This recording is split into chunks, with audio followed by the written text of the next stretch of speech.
Amanda Knox served 4 years in prison. 4 years in prison. And later, she was provided with a payment, a sort of settlement. And that settlement was in the amount of about $20,000 for that 4 years of her life that was lost for a murder that she did not commit.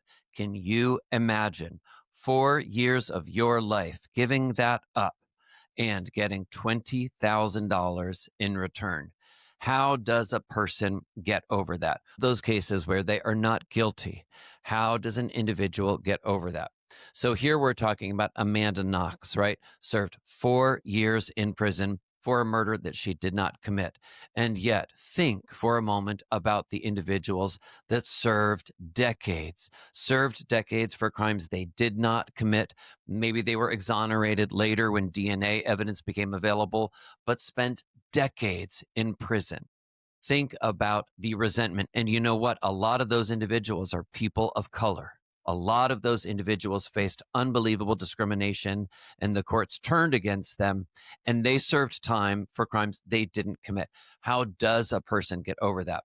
Well, this is a really interesting example where later, years later, Amanda Knox is serving as an executive producer on this limited series, The Twisted Tale of Amanda Knox. She is regaining a sense of control and telling the story from her perspective. What I think is interesting psychologically to note is how it starts. And what I read into that is that this was somebody who really had a fun and light personality, was sort of a spirited personality and looking to have fun and seek adventures in another country as a young college student. And interestingly, it is partly a personality type, I believe, that was part of how the media came down on her so hard. The Italian media seized on this story, and then, of course, the media all around the world. But there were so many examples where her behavior was put under a microscope and people assumed a level of guilt because of her behavior, which seemed completely bizarre at times.